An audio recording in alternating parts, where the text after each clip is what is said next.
गणगण गणात बोते. Hello everyone, मी अश्विनी मोर्शीकर. तर सर्वात आधी तर बॅकग्राऊंड नॉईजसाठी प्लीज पार्डन मी, कारण की इथे मी अचलपूरला आहे आणि इथे बिलकुल शांतता राहू शकत नाही. इकडनं रोडवरनं गाड्या वगैरे चालूच राहतात, घर रोड टच असल्यामुळे.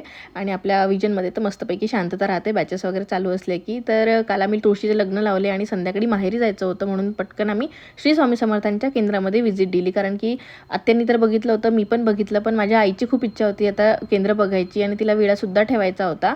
तर आम्ही पटकन आलो श्री स्वामी समर्थांच्या केंद्रावर. इथे येऊन आम्ही जे आपलं नेहमीची नित्यनियमित कामं असतात, जसं की सर्वात आधी आल्यावर हातपाय स्वच्छ धुणे. आणि आता विनिक्षा पण शिकलेली आहे, तिने जो पहिल्या नंबरचा नळ पकडला तर तो तिचा नळ झालेला आहे.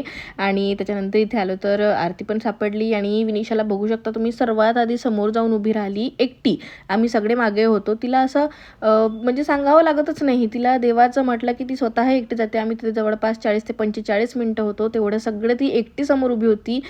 सर्व मंत्र जाप वगैरे आम्ही सर्व केलं, तिथलं विडा वगैरे ठेवला आणि त्यानंतर निघालो घरी. घरी आल्यानंतर पटकन आमच्या बॅग्स वगैरे पॅकच होत्या, त्या फक्त गाडीमध्ये ठेवून दिल्या. आणि त्यानंतर आम्ही निघालो अचलपूरच्या प्रवासाकरता. पण जाण्याआधी मी शेवपुरी खाल्ली. आता तुम्ही म्हणाल तू तर डाएट करत आहे, तर डाएटचा अर्थ असा नसते की पूर्णपणे बंद करायचं, ते पॉसिबलही होत नाही माझ्याकडनं, तर बिलकुलच नाही. तर मी काय करते, पोर्शन कंट्रोल डाएट करते, जेणेकरून थोडा कमी पोर्शन केला. म्हणजे मी फक्त शेवपुरी खाल्ली, पाणीपुरी, खस्ता, भेळ असं काहीही खाल्लं नाही. आणि घरी येऊन फक्त मग हळदीचं दूध घेतलं रात्री. ज्याला जेवायचं त्यांनी जेवण केले. आणि काय होतं ना, वेट लॉससाठी खूप जास्त हेल्प होते आणि मेंटली पण तुम्ही स्ट्रॉंग राहता. असा होता माझा कालचा हा दिवस.